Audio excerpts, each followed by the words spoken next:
अध्ययन कोचिंग के इस संवैधानिक विकास के इतिहास में आप सभी का स्वागत है। आज का हमारा विषय है भारत सरकार अधिनियम 1919। भारत सरकार अधिनियम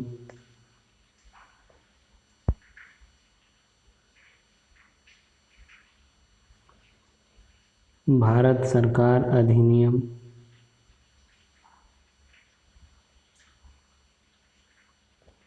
1919। देखिए, भारत सरकार अधिनियम 1919, इसको मॉन्टेग्यू चेम्सफोर्ड सुधार भी बोलते हैं। इसका एक अन्य नाम मॉन्टेग्यू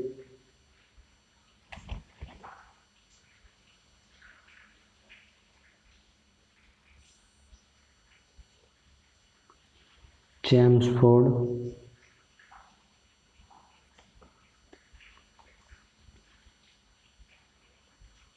सुधार। भारत सरकार अधिनियम 1919 को मॉन्टेग्यू चेम्सफोर्ड सुधार भी बोलते हैं। देखिए, हम ये समझते हैं कि भारत सरकार अधिनियम 1919 को लाने की आवश्यकता क्यों पड़ी, इस अधिनियम को क्यों लाया गया, इसकी आवश्यकता क्यों हुई। देखिए, इसकी पृष्ठभूमि को समझते हैं। इस अधिनियम के पूर्व एक अधिनियम आया था जिसका नाम था भारतीय परिषद या भारत परिषद अधिनियम। भारत परिषद अधिनियम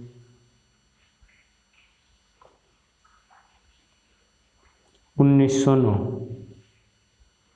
भारत परिषद अधिनियम 1909। देखिए, इसके अंदर भारत परिषद अधिनियम के अंदर भारतीयों के द्वारा स्वशासन की मांग की गई थी। भारतीयों के द्वारा स्वशासन की मांग की गई थी। उस स्वशासन की मांग को भारत परिषद अधिनियम 1909 फुलफिल नहीं कर पाया, इसको पूर्ण नहीं कर पाया। तो भारत सरकार अधिनियम 1919 को लाने का एक उद्देश्य ये था कि भारत परिषद अधिनियम 1909 स्वशासन की जो भारतीयों की मांग थी, उस मांग को पूरा न कर पाया, उसको फुलफिल न कर पाया। इसलिए भारत सरकार अधिनियम 1919 लाने की आवश्यकता पड़ी, या मॉन्टेग्यू चेम्सफोर्ड सुधार को लाने की आवश्यकता पड़ी। अब हम दूसरा कारण देखते हैं। दूसरा कारण क्या था कि भारत परिषद अधिनियम 1919 को लाने की आवश्यकता पड़ी, या भारत सरकार अधिनियम 1919 को लाने की आवश्यकता पड़ी। देखिए, 1909 के भारत परिषद अधिनियम 1909 के भारत परिषद अधिनियम में सांप्रदायिक आधार पर मतदान प्रणाली को लाया गया था। सांप्रदायिक निर्वाचन को लाया गया था।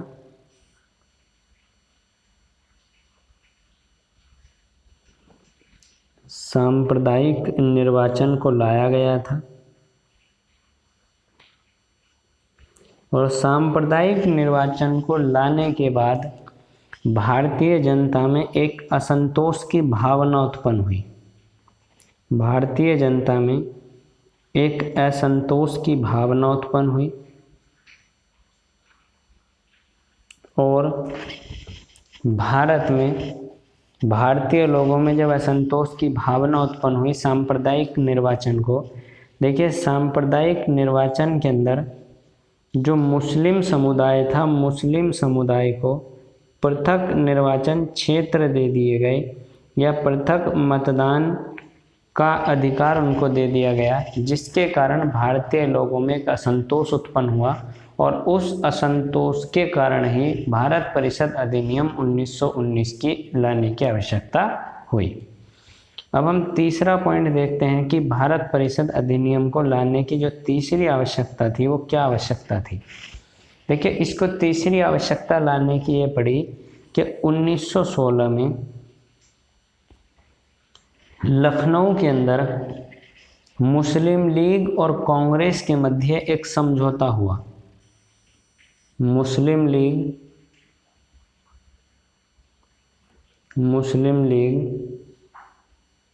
और कांग्रेस के मध्य एक समझौता हुआ। मुस्लिम लीग का और कांग्रेस का एक समझौता हुआ।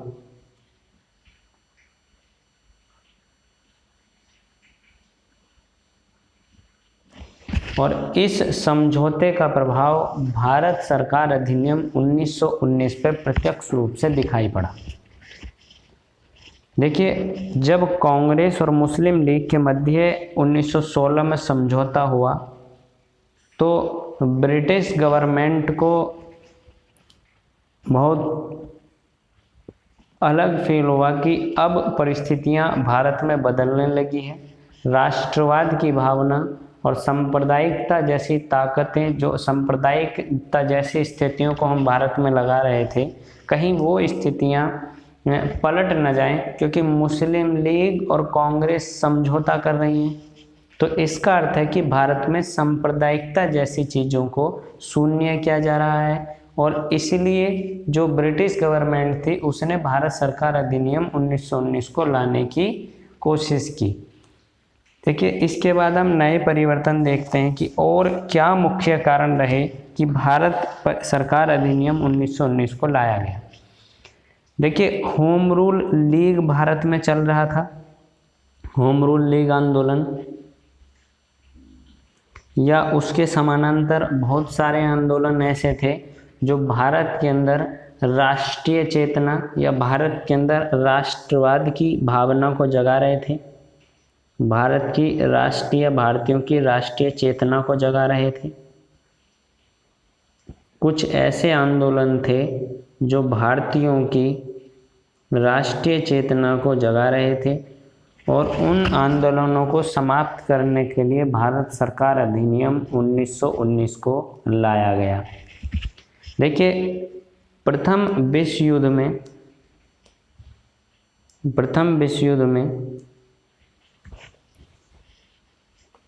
भारतीयों ने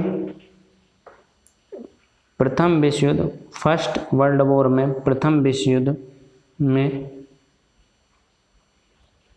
देखिए, प्रथम विश्व युद्ध 1414 से 1419 तक चला। इस विश्व युद्ध में जो भारतीयों ने सहयोग किया, उस सहयोग की अंग्रेजों ने अपेक्षा की, उस सहयोग की यानी कि उपेक्षा की गई, यानी कि भारतीयों के सहयोग को कुछ समझा ही नहीं गया, और भारतीयों के साथ जो किए गए वादे थे उन वादों को पूरा नहीं किया गया, और इसलिए भारत सरकार अधिनियम 1919 के माध्यम से उनकी कुछ मांगों को पूरा करने की कोशिश की गई। देखिए, ये पहली बार ऐसा हुआ।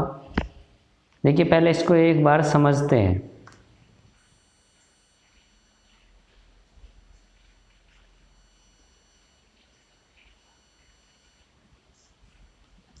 देखिए, भारत सरकार अधिनियम 1919, इसका एक नाम मॉन्टेग्यू चेम्सफोर्ड सुधार है। इस भारत परिषद अधिनियम या भारत सरकार अधिनियम 1919 या मॉन्टेग्यू चेम्सफोर्ड सुधार को लाने की आवश्यकता क्यों हुई? इसको लाने की आवश्यकता का एक मुख्य कारण था भारत परिषद अधिनियम 1909।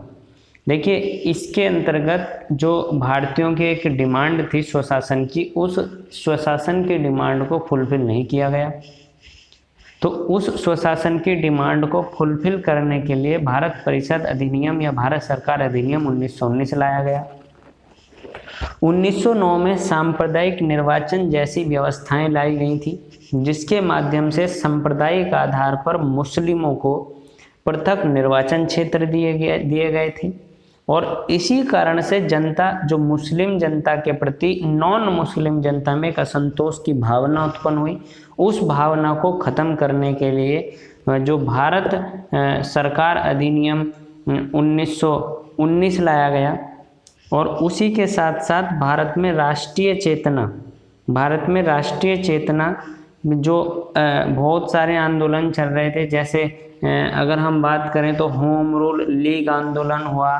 प्रथम विश्व युद्ध के बाद लगातार भारतीयों के अंदर उत्पन्न हो रही राष्ट्रवाद की जो भावना थी, उस राष्ट्रीय चेतना का जो भारत परिषद अधिनियम 1919 पर बहुत प्रभाव हुआ, भारत सरकार अधिनियम 1919 पर बहुत प्रभाव हुआ। और प्रथम विश्व युद्ध में जो भारतीयों के सहयोग के बदले उनसे उनकी जो बातें मानने के लिए कहा गया था, वह उनकी बातें नहीं मानी गई, और इसलिए भारतीयों के अंदर एक असंतोष की भावना उत्पन्न हो रही थी, जिसके कारण से इसको समाप्त करने के लिए भारत सरकार अधिनियम 1919 को लाया गया। देखिए, अब हम देखने की कोशिश करते हैं कि भारत सरकार अधिनियम 1919 के अंतर्गत जो परिवर्तन करे गए, वो परिवर्तन मुख्य रूप से कौन कौन से थे। देखिए, भारत में पहली बार ऐसा हुआ जब ब्रिटिश सरकार ने भारत में पहली बार स्वतंत्र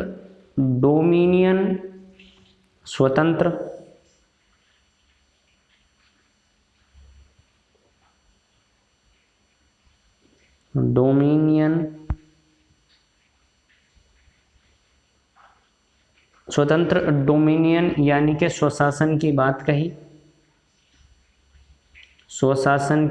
कही।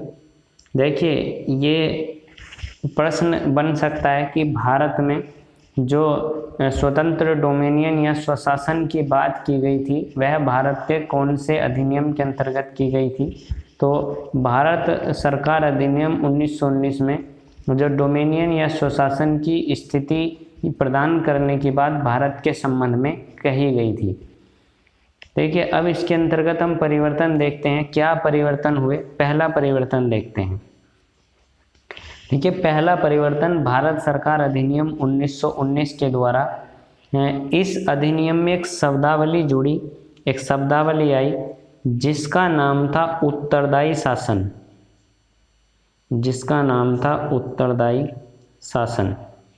देखिए, उत्तरदायी शासन जो शब्दावली है, यह शब्दावली पहली बार भारत सरकार अधिनियम 1919 में देखने को मिली, या 1919 में इसको जोड़ा गया। देखिए, ये जो उत्तरदायी शासन है, उत्तरदायी शासन जो रेस्पॉन्सिबल गवर्नमेंट है, इसके माध्यम से जो शासन है उसको उत्तरदायी बनाया गया भारत सरकार अधिनियम 1919 के माध्यम से। देखिए, दूसरा परिवर्तन जो इसके माध्यम से किया गया, दूसरा परिवर्तन ये था कि जो इंग्लैंड के अंदर भारत सचिव बनता था, भारत सचिव।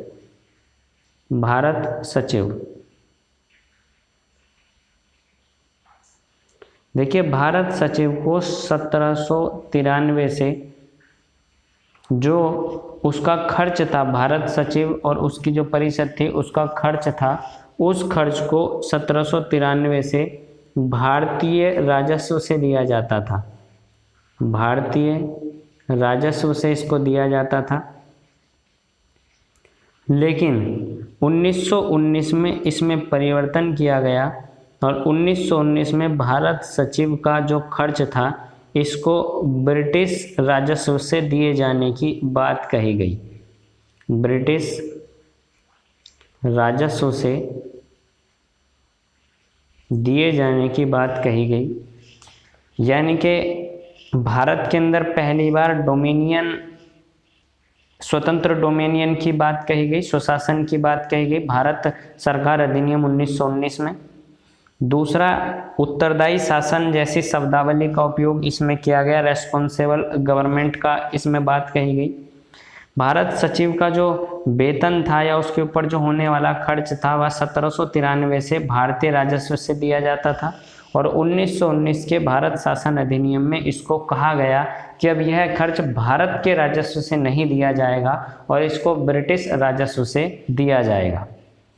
देखिए, नए प्रश्न की ओर बढ़ रहे हैं यहाँ, और हम परिवर्तन देखते हैं क्या क्या परिवर्तन यहाँ किए गए। तीसरा परिवर्तन हम देखते हैं। देखिए, इसके माध्यम से जो भारत परिषद थी, जो इंग्लैंड में बनने वाली भारत परिषद थी,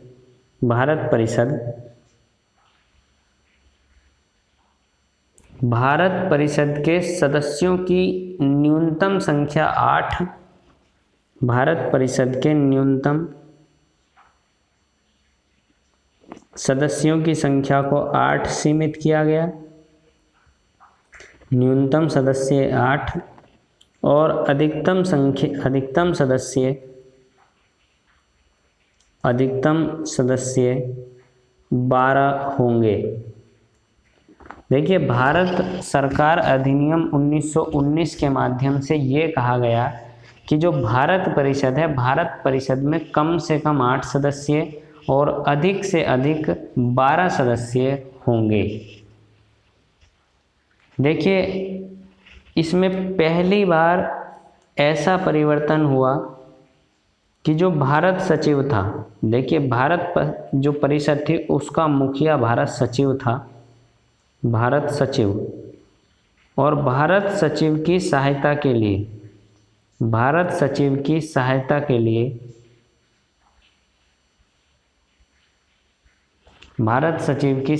लिए एक हाई कमिश्नर की नियुक्ति की गई।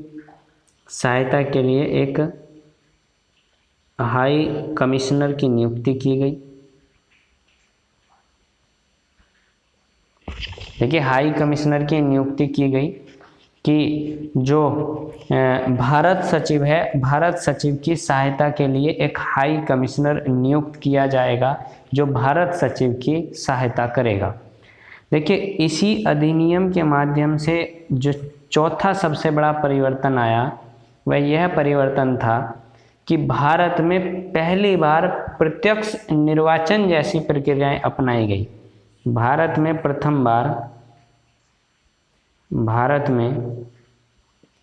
पहली बार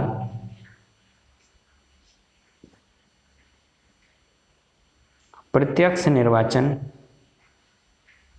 डायरेक्ट इलेक्शन, प्रत्यक्ष निर्वाचन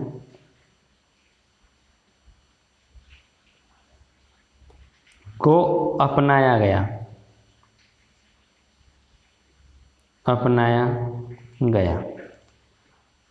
देखिए, पहली बार भारत में प्रत्यक्ष निर्वाचन जो डायरेक्ट इलेक्शन है उसको भारत में लाया गया। देखिए, प्रश्न ये बनता है कि भारत के अंदर या भारत में पहली बार प्रत्यक्ष निर्वाचन को कब लाया गया। तो भारत में पहली बार प्रत्यक्ष निर्वाचन को 1919 में लाया गया। भारत में पहली बार डायरेक्ट इलेक्शन 1919 में लाया गया।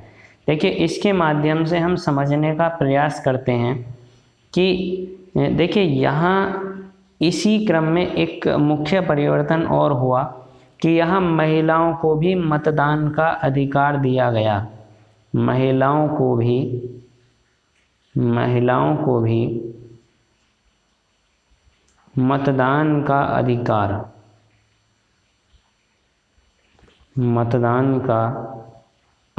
दिया गया। देखिए, पहली बार भारत में महिलाओं को मतदान का अधिकार दिया गया भारत सरकार अधिनियम 1919 के द्वारा। ये प्रश्न कई परीक्षाओं में पूछा गया है कि भारत में पहली बार महिलाओं को मतदान के अधिकार किस अधिनियम के द्वारा दिए गए। तो भारत में महिलाओं को मतदान के अधिकार भारत परिषद अधिनियम या भारत सरकार अधिनियम 1919 के माध्यम से दिए गए। देखिए, यहाँ सांप्रदायिकता को और प्रबल किया गया। यहाँ सांप्रदायिकता को बढ़ा दिया गया और सांप्रदायिक जो निर्वाचन था, जो सांप्रदायिक निर्वाचन की प्रणाली थी उसका विस्तार किया गया। देखिए, अभी तक भारत में 1909 में केवल मुस्लिमों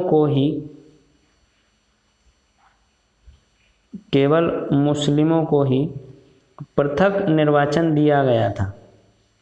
पृथक निर्वाचन केवल मुस्लिमों को ही दिया गया था, लेकिन अब पृथक निर्वाचन का दायरा बढ़ा दिया गया और 1919 में कुछ और समुदायों को पृथक निर्वाचन दिया गया।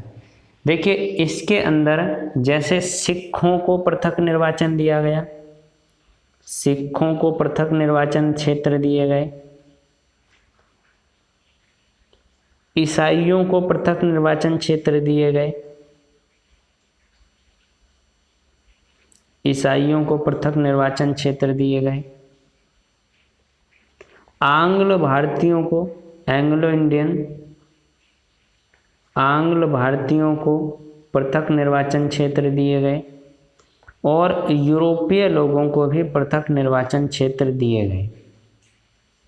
देखिए, सिखों को, ईसाइयों को, आंग्ल भारतीय लोगों को और यूरोपीय लोगों को भी पृथक निर्वाचन या सांप्रदायिक आधार पर निर्वाचन की प्रणाली लागू की गई इनके ऊपर भी। देखिए, 1909 में मुस्लिमों को पृथक निर्वाचन क्षेत्र दिए गए थे, या जो सांप्रदायिक निर्वाचन की पद्धति है वह 1909 में मुस्लिमों पर लागू की गई थी, जबकि सांप्रदायिक निर्वाचन की पद्धति को 1919 में यथा सिखों, ईसाइयों, आंग्ल भारतीय समुदाय और यूरोपीय लोगों पर भी लागू कर दिया गया था। देखिए, इसी अधिनियम के द्वारा केंद्र में द्विसदन की व्यवस्थापिका को लाया गया। इसी के द्वारा केंद्र में, देखिए, केंद्र के अंदर 2 सदन बनाए गए। पहली बार ऐसा हुआ जब केंद्र को द्विसदनात्मक बनाया गया, द्विसदनात्मक बनाया गया, यानी कि 2 सदन की संकल्पना को यहाँ लाया गया। देखिए, 2 सदनों की संकल्पना कौन कौन से सदन थे, या द्विसदनीय जो यहाँ पर द्विसदनीय विधायिका को स्थापित किया गया केंद्र में। और पहला यहाँ था केंद्रीय विधान परिषद के अंदर एक तो यहाँ राज्य परिषद बनाई गई, एक यहाँ बनाई गई राज्य परिषद।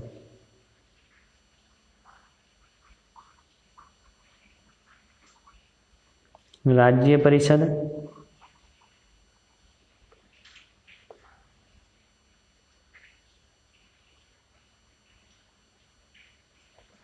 राज्य परिषद, और दूसरा यहाँ बनाई गई विधानसभा, विधान सभा। देखिए, राज्य परिषद जो था इसको उच्च सदन कहा गया,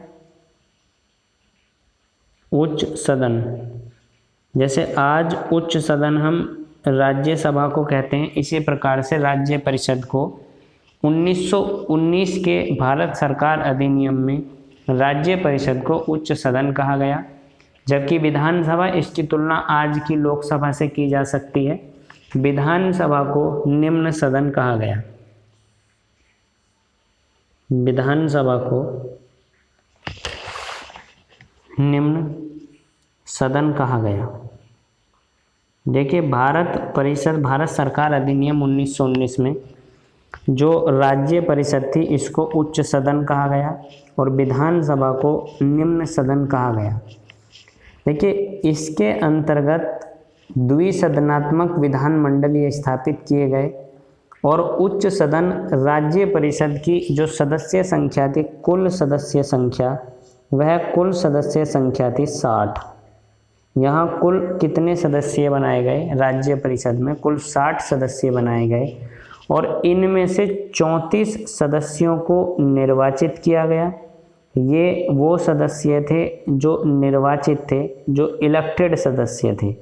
निर्वाचित सदस्य 34 सदस्य और उसके बाद बचे हुए 26 सदस्य, ये वो सदस्य थे जिनको नामांकित किया जाएगा। ये 26 सदस्य नामांकित सदस्य थे। देखिए, राज्य परिषद या उच्च सदन में कुल सदस्य संख्या 60 थी। इसमें निर्वाचित सदस्यों की संख्या 34 और नामांकित सदस्यों की संख्या 26 थी।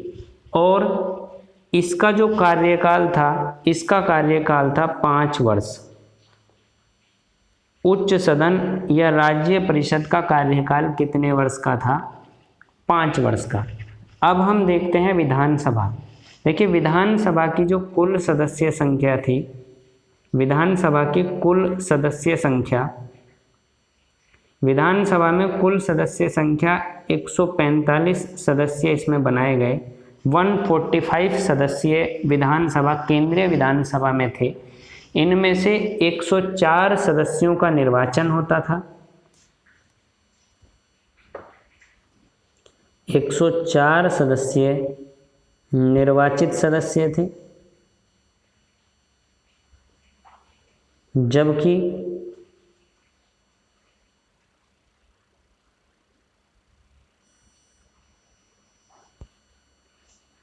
41 सदस्य यहाँ भी नामांकित सदस्य थे, नामांकित सदस्य थे और इनका कार्यकाल 3 वर्ष का हुआ करता था। इनका कार्यकाल 3 वर्ष का था और उच्च सदन का कार्यकाल 5 वर्ष का था। देखिए यहाँ जो बजट था, बजट पर जो स्वीकृति के अधिकार दिए गए, बजट पर जो स्वीकृति यानी कि बजट के संबंध में जो शक्तियाँ दी गई, बजट के संबंध में शक्तियाँ केवल विधानसभा के पास थी, या हम ये कह सकते हैं कि बजट के संबंध में जो समस्त शक्तियाँ दी गई थी या बजट पर स्वीकृति प्रदान करने के जो अधिकार थे वो विधानसभा के थे। बजट पर स्वीकृति के अधिकार, स्वीकृति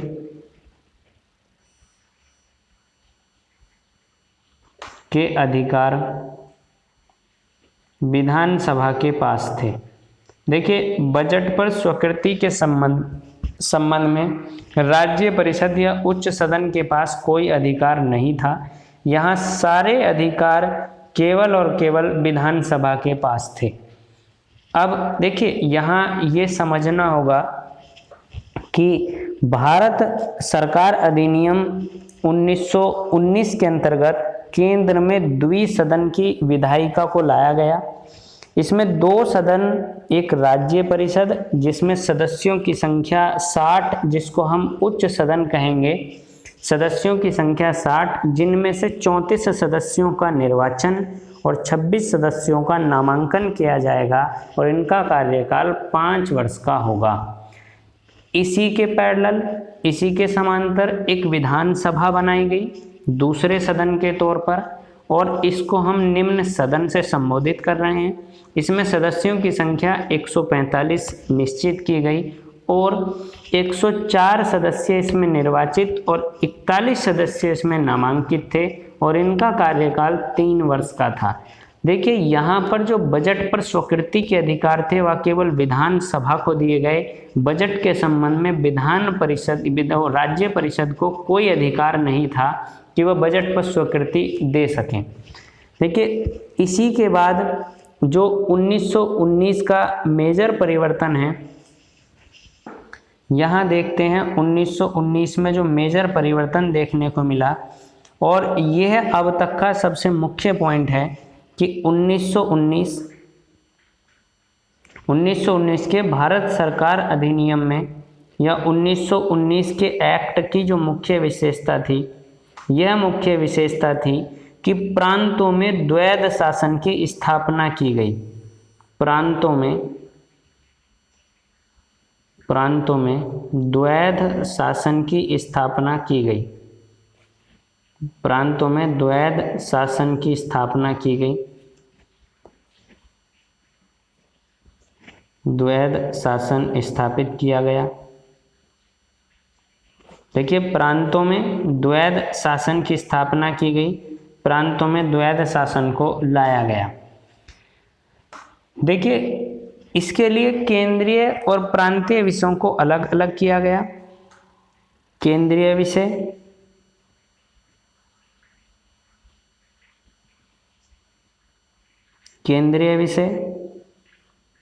और प्रांतीय विषयों को अलग अलग किया गया। प्रांतीय विषय, देखिए ये तो बिल्कुल स्पष्ट है कि जब प्रांतों में द्वैध शासन लगेगा तो प्रांतों को पता होना चाहिए कि उनके पास कौन कौन से विषय हैं, उनके संबंध में क्या क्या शक्तियां उनके पास हैं, क्या क्या अधिकार उनके पास हैं। तो सबसे पहले तो ये किया गया कि केंद्रीय और प्रांतीय विषयों को अलग अलग बांट दिया गया और इनको 2 विषयों में रखा गया। देखिए इन विषयों, ये जो हमारे पास केंद्रीय और प्रांतीय विषय हैं, इनको दो विषय इनका विभक्त किए गए, इनको 2 विषय में बांटा गया। और ये हम प्रांतीय का पार्ट पढ़ रहे हैं कि प्रांतीय जो विषय थे, इन प्रांतीय विषयों को 2 भागों में बांट दिया गया। देखिए एक भाग हमारे पास या एक विषय हमारे पास वो विषय होंगे जिनको हम सुरक्षित विषय कहेंगे। देखिए यहाँ हम द्वैध शासन, जो द्वैध शासन है उसको समझेंगे बिल्कुल स्पष्ट तौर पर कि द्वैध शासन था क्या। देखिए द्वैध शासन के अंतर्गत प्रांतों, अभी हम प्रांतों के द्वैध शासन की बात कर रहे हैं तो हम प्रांतों की ही केवल बात करेंगे कि प्रांतों में जो विषय थे उसको 2 भागों में बांट दिया गया। एक वो विषय जिनको हम कहेंगे सुरक्षित विषय, सुरक्षित विषय, जो रिजर्व्ड सब्जेक्ट थे उनको सुरक्षित विषय कहेंगे। और सुरक्षित विषय के अंतर्गत देखिए कौन कौन से विषय आते थे। राजस्व इसके अधीन आता था, राजस्व, रिवेन्यू, न्याय, जस्टिस सुरक्षित विषय था, वित्त, फाइनेंस सुरक्षित विषय था, पुलिस सुरक्षित विषय था, पुलिस सुरक्षित विषय था और इत्यादि। देखिए राजस्व, न्याय और वित्त ये वो विषय थे, पुलिस ये वो विषय थे जो सुरक्षित विषय थे। और एक दूसरे विषय थे जिनको हम कहेंगे हस्तांतरित विषय, हस्तांतरित विषय।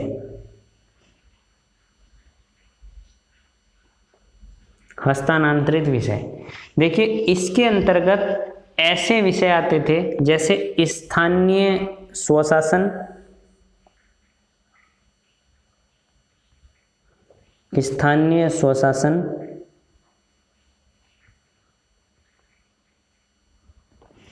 स्थानीय स्वशासन, शिक्षा, एजुकेशन, शिक्षा इसी के अंतर्गत आती थी, शिक्षा,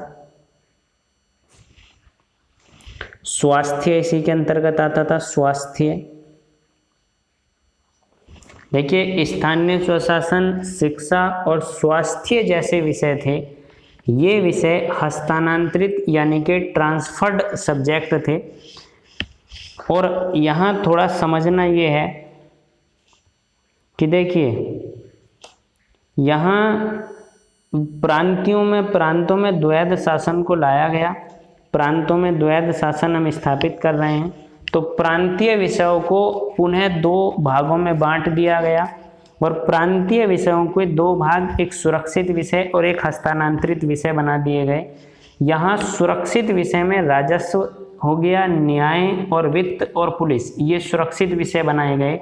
और हस्तांतरित विषयों में जैसे स्थानीय स्वशासन, शिक्षा, स्वास्थ्य इत्यादि ये सारे विषय हस्तांतरित विषय बनाए गए। अब इनको हम समझने का प्रयास करते हैं कि सुरक्षित विषय और हस्तांतरित विषय ये द्वैध शासन की 2 धुरियां किस प्रकार से, यानी कि द्वैध शासन के 2 बिंदु किस प्रकार से हैं, क्योंकि इन्हीं से मिलकर द्वैध शासन बना हुआ है। तो द्वैध शासन की संकल्पना को भी हम समझने का प्रयास यहाँ करेंगे।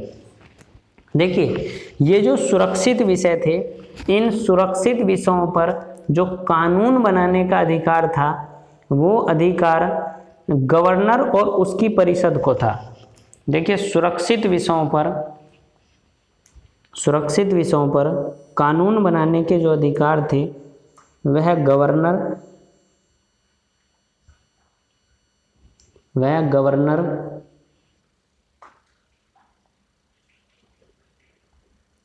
और उसकी परिषद, गवर्नर और उसकी परिषद, यानी कि गवर्नर अपनी परिषद की सलाह से ही सुरक्षित विषयों पर किसी भी विधि का निर्माण करता था। और ये जो हस्तांतरित विषय थे, हस्तांतरित विषय के संबंध में जो गवर्नर था गवर्नर, यह भारतीय मंत्रियों की सहायता से विधि निर्माण किया जाता था। भारतीय मंत्री, तो देखिए यहाँ दो सत्ता के केंद्र बिंदु हो गए। एक सत्ता का केंद्र बिंदु हुआ गवर्नर और उसकी परिषद, और एक सत्ता का केंद्र बिंदु हुआ गवर्नर और भारत मंत्री। और इसी को, चूंकि भारत की जो कार्यकारिणी थी वो दो भागों में बट गई, और इसी व्यवस्था को द्वैध शासन हम कहते हैं। देखिए यही हमारे पास है द्वैध शासन, इसी को हम द्वैध शासन से संबोधित कर रहे हैं। यही स्थिति द्वैध शासन की स्थिति कहलाती है। अब इसके अंतर्गत द्वैध शासन कहाँ कहाँ लागू किया गया, किन किन प्रांतों में द्वैध शासन को लगाया गया, ये हम देखने का प्रयास करते हैं कि किन किन प्रांतों में द्वैध शासन को लगाया गया। देखिए 1 अप्रैल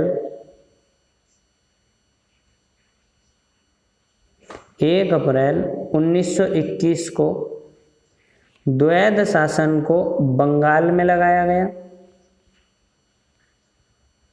बंगाल में द्वैध शासन को लगाया गया, मद्रास में द्वैध शासन को लगाया गया, बम्बई में द्वैध शासन को स्थापित किया गया,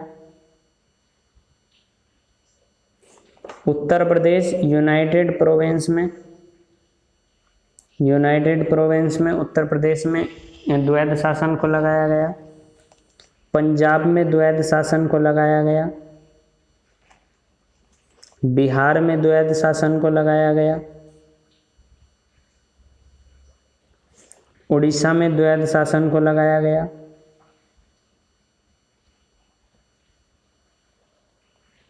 मध्य प्रदेश में द्वैध शासन को लगाया गया,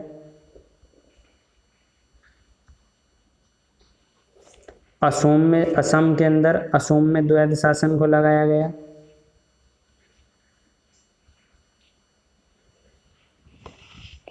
देखिए भारत सरकार अधिनियम 1919 के अंतर्गत जो द्वैध शासन की संकल्पना थी, जिसमें प्रांतों के अंदर द्वैध शासन को लगाया गया, प्रांतों के विषयों को दो भागों में बांट दिया गया, एक सुरक्षित विषय और एक हस्तांतरित विषय। सुरक्षित विषय गवर्नर और उसकी एग्जीक्यूटिव काउंसिल को दिए गए, जबकि हस्तांतरित विषय गवर्नर और जो इंडियन मिनिस्टर थे, भारतीय मंत्री थे, उनको दिए गए। इसी व्यवस्था को वास्तव में द्वैध शासन कहा गया, और द्वैध शासन को 1 अप्रैल 1921 में बंगाल, मद्रास, मुंबई, उत्तर प्रदेश, पंजाब, बिहार, उड़ीसा, मध्य प्रदेश और असम के अंतर्गत लगाया गया। देखिए 1923 में बर्मा परिषद बनाया गया। 1923 में बर्मा परिषद बनाया गया। 1923 में बर्मा परिषद या बर्मा में विधान परिषद बनाई गई, इसको कह सकते हैं बर्मा में विधान परिषद।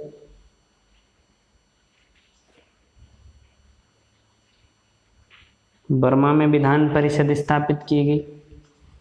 1932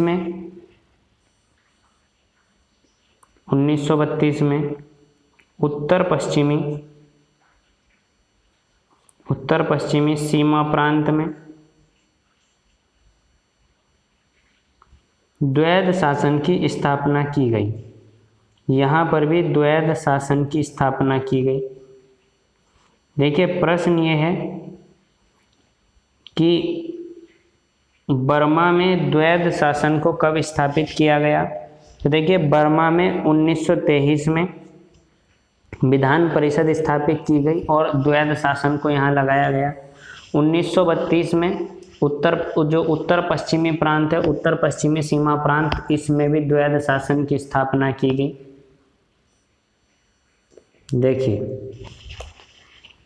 देखिए द्वैध शासन मुझे लगता है समझ में आ गया होगा। द्वैध शासन को कौन इसका जन्मदाता कौन है? देखिए, द्वैध शासन के लिए एक पुस्तक है जिसका नाम है डायरकी। पुस्तक का नाम है डायरकी। और इस पुस्तक, ये पुस्तक है, इस पुस्तक के लेखक हैं लायोनेल कार्टिस। लायोनेल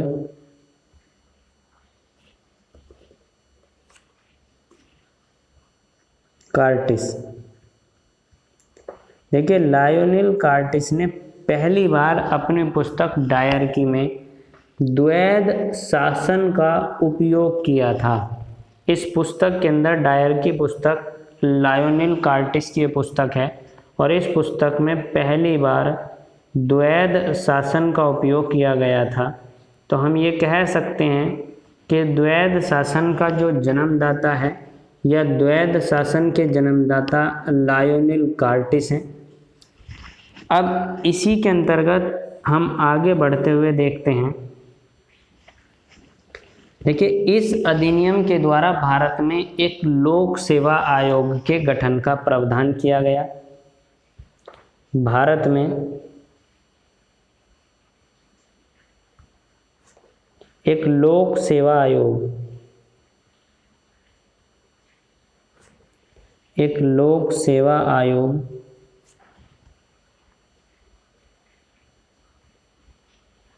के गठन की बात की गई।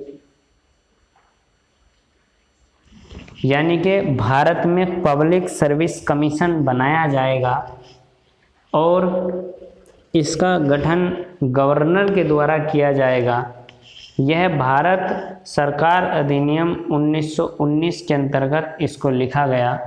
तो देखिए, भारत में एक लोक सेवा आयोग गठित किया जाएगा। ऐसा प्रावधान भारत के किस शासन अधिनियम में लाया गया? तो ऐसा प्रावधान 1919 के भारत शासन अधिनियम के अंतर्गत लाया गया।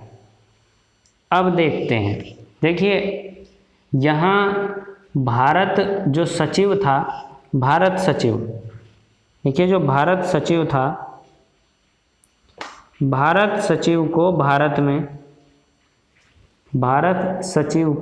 भारत में महालेखा परीक्षक की नियुक्ति के अधिकार दिए गए। भारत सचिव को भारत में महालेखा परीक्षक की नियुक्ति का अधिकार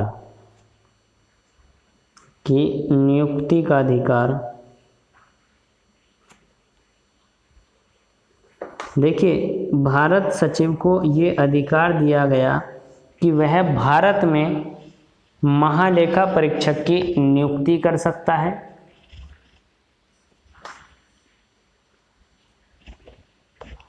देखिए, इसी के अंतर्गत पहली बार ऐसा हुआ कि भारतीय बजट को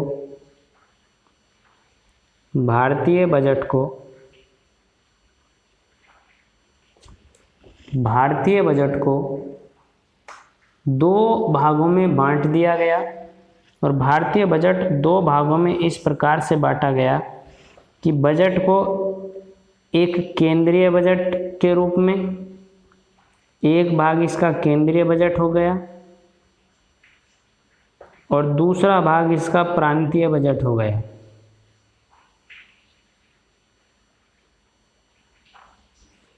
प्रांतीय बजट।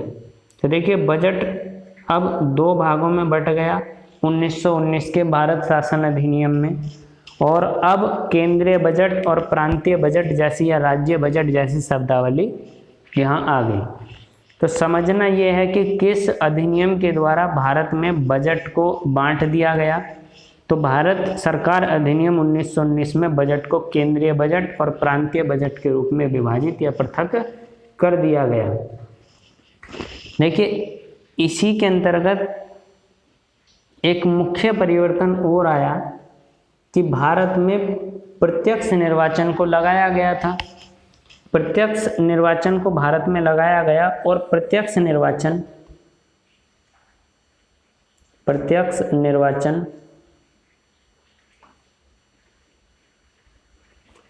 प्रत्यक्ष निर्वाचन के लिए प्रत्यक्ष निर्वाचन के लिए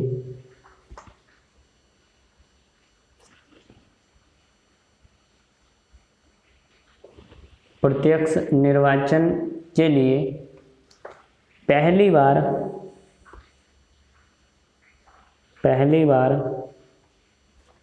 सीमित संख्या में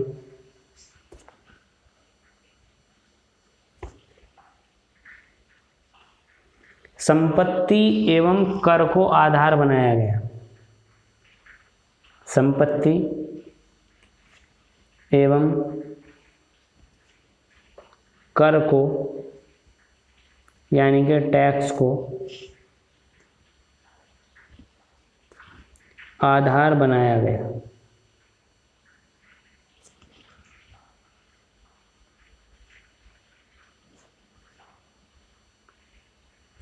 देखिए, पहली बार भारत में ऐसा हुआ कि प्रत्यक्ष निर्वाचन को लगाया गया और प्रत्यक्ष निर्वाचन के लिए पहली बार यहाँ संपत्ति और कर को आधार बनाया गया। जैसे मतदान के लिए संपत्ति का होना आवश्यक है, मतदान के लिए करदाता होना आवश्यक है, ऐसी विशेष परिस्थितियाँ यहाँ लगाई गई।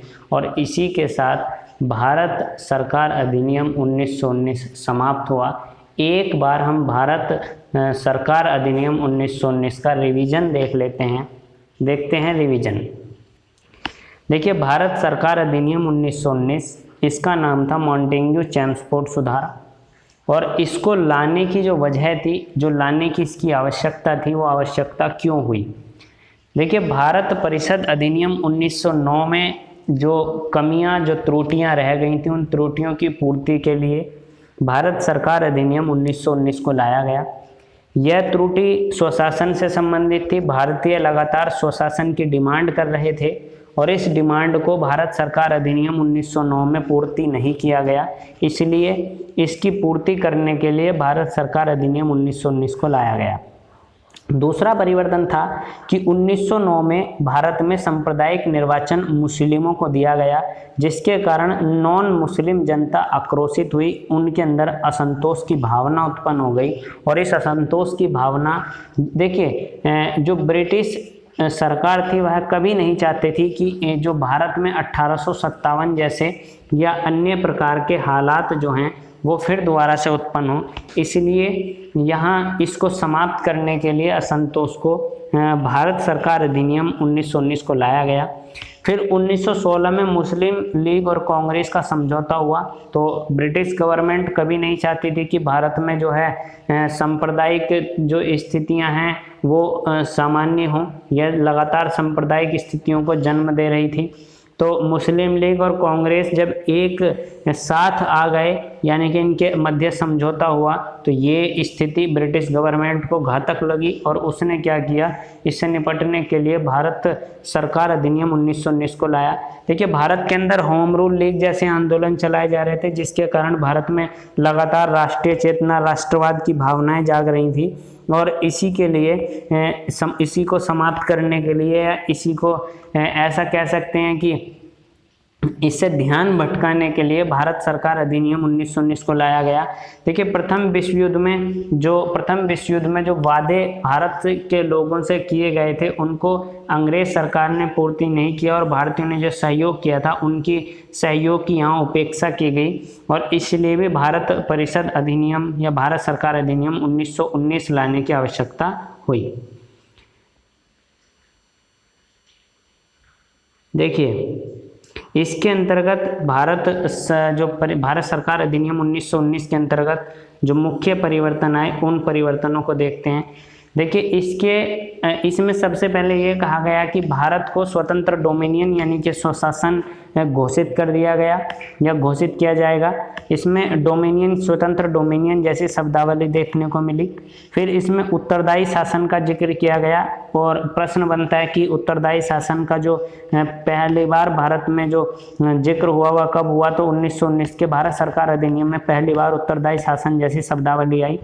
भारत सचिव को, जो भारत सचिव का वेतन था, भारत सचिव या उसकी परिषद के जो खर्च थे, वह खर्च 1793 से भारतीय राजस्व से दिए जाते थे। अब उसको 1919 में ये कहा गया कि अब ये भारतीय राजस्व से नहीं दिए जाएंगे, ये केवल और केवल अब ब्रिटिश राजस्व से इनको दिया जाएगा। फिर भारत परिषद जो थी, जहाँ भारत सचिव जिसका मुखिया होता था भारत परिषद, इसमें सदस्यों की संख्या में ये कहा गया कि न्यूनतम कम से कम इसमें 8 सदस्य होंगे और अधिक से अधिक सदस्यों की संख्या इसमें 12 होगी। और भारत सचिव की सहायता के लिए एक हाई कमिश्नर का पद बनाया गया और हाई कमिश्नर की नियुक्ति जो है की जाने लगी, और इस हाई कमिश्नर का काम होगा भारत सचिव की सहायता करना। देखिए, भारत में पहली बार जो है प्रत्यक्ष निर्वाचन को अपनाया गया 1919 में, और पहली बार महिलाओं को मतदान के अधिकार भी 1919 में दिए गए। और देखिए 1909 में मुस्लिमों को पृथक निर्वाचन क्षेत्र या पृथक निर्वाचन की जो प्रथा थी उसको मुस्लिमों पर लागू किया गया। फिर जो असंतोष उत्पन्न हुआ उसी को देखते हुए 1919 में सिखों को, ईसाइयों को, आंग्ल भारतीयों को और यूरोपियों को भी पृथक निर्वाचन से या उनके ऊपर भी पृथक निर्वाचन को लगाया गया। देखिए, यहाँ हम ये समझने का प्रयास करते हैं कि किस प्रकार से